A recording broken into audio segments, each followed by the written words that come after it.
Hi, അസ്സലാമു അലൈക്കും. എല്ലാവർക്കും എല്ലാ സൗഭാഗ്യങ്ങളും ഉണ്ടാകണമെന്നില്ലല്ലോ.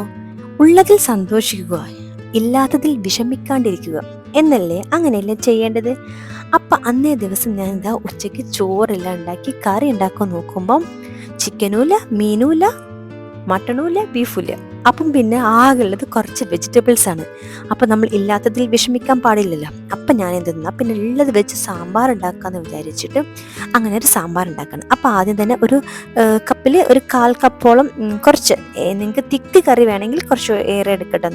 അപ്പം ഞാൻ ഒരു ഗ്ലാസ്സിലൊരു 1/4 ഗ്ലാസ്സൊക്കെ പരിപ്പ് ആദ്യം എടുക്കാണ്ട് അത് കുറച്ച് ഉപ്പിട്ടിട്ട് ഒന്ന് വേവിച്ചെടുക്കുന്നുണ്ട്. ഒരു 2-3 വിസിലിട്ട് അത് വേവിച്ചെടുത്തു.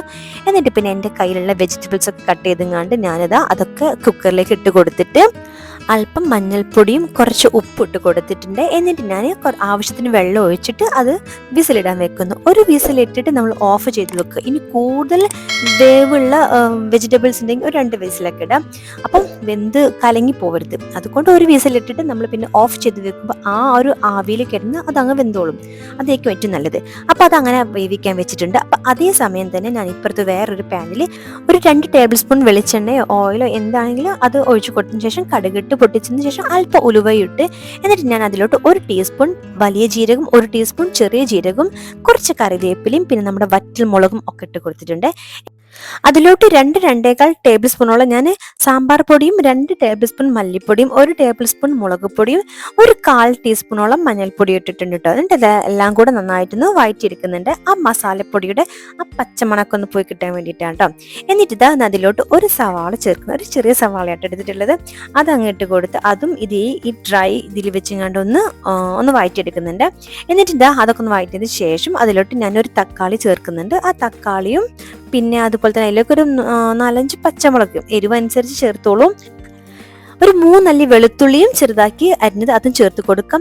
ഈ സമയം തന്നെ നമുക്ക് വെണ്ടക്ക ചെറുതായി കട്ട് ചെയ്ത് ഇതിന് കൂടെ തന്നെ ഇട്ടൊന്ന് വഴറ്റി കൊടുത്തു കഴിഞ്ഞിട്ടുണ്ടെങ്കിൽ നമുക്ക് വെണ്ട ലാസ്റ്റ് ഇട്ട് ഒന്ന് വേവിക്കുന്ന പരിപാടിയോ അല്ലെങ്കിൽ ജസ്റ്റ് വേറെ ഒന്ന് ഓയിൽ ഇട്ടിങ്ങനെ നമ്മൾ ജസ്റ്റ് ഒന്ന് വഴറ്റിയിട്ട് അത് കറിയിലൊക്കെ ചേർക്കില്ല. അപ്പം ആ ഒരു പ്രോസസ്സിങ്, ആ ഒരു സ്റ്റെപ്പ് നമുക്ക് ഒഴിവാക്കാം. ഈ ടൈമിൽ തന്നെ വെണ്ടക്ക നമുക്ക് ചേർത്തിട്ട് അതങ്ങ് വഴറ്റി കൊടുത്താൽ മതി. അപ്പോൾ വെണ്ടക്ക നന്നായിട്ട് വെന്ത് കിട്ടും. എന്നിട്ട് നമ്മൾ ലാസ്റ്റ് ഒന്നായിട്ട് ഇട്ട് തിളപ്പിച്ചാൽ മതി. അപ്പം ഞാനിതാ വെജിറ്റബിൾസ് ഒക്കെ ഇതിലോട്ട് ചേർത്ത് കൊടുക്കാം കേട്ടോ. ഇതെല്ലാം കൂടെ നന്നായിട്ട് മിക്സ് ആക്കിയതിന് ശേഷം ഞാൻ ഇപ്പോഴാണ് ഇതിലോട്ട് വെണ്ടക്ക ചേർക്കുന്നത്. അപ്പോൾ പിന്നീട് എനിക്ക് തോന്നിയത് ഇങ്ങനെ ചെയ്യണ്ടല്ലോ, ആ ടൈമിൽ തന്നെ ചേർത്ത് കഴിഞ്ഞാൽ പിന്നെ ഈ ഒരു സ്റ്റെപ്പ് കുറഞ്ഞ് കിട്ടുമല്ലോ, പെട്ടെന്ന് ആയി കിട്ടുമല്ലോ. അപ്പോൾ തന്നെ നിങ്ങൾ നെക്സ്റ്റ് ടൈം ചെയ്യുമ്പം ഇങ്ങനെ ചെയ്ത് നോക്കട്ടോ. നല്ല ടേസ്റ്റ് ആയിട്ട് ഇങ്ങനെ ഉണ്ടാക്കുമ്പോൾ സാമ്പാറിന് നമുക്ക് എളുപ്പത്തിൽ ഉണ്ടാക്കാൻ പറ്റുന്നതുമാണ്.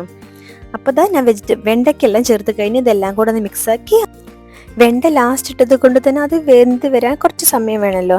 അപ്പോൾ അല്പസമയം നമ്മളൊന്ന് തിളപ്പിച്ചെടുക്കുക. അതാ മൂടി വെച്ച് തിളപ്പിച്ചെടുക്കുന്നുണ്ട്. കുറച്ച് സമയം തുറന്ന് നോക്കുമ്പോൾ അതാ ഒക്കെ റെഡി ആയിട്ടുണ്ട്. അപ്പം നമ്മുടെ സാമ്പാർ റെഡി ആയിട്ടുണ്ട്. ഇഷ്ടപ്പെട്ടാൽ ലൈക്ക് ചെയ്യുക, സപ്പോർട്ട് ചെയ്യുക. അപ്പം അടുത്ത വീഡിയോയിൽ കാണുന്നതുവരേക്കും അസ്സലാമു അലൈക്കും.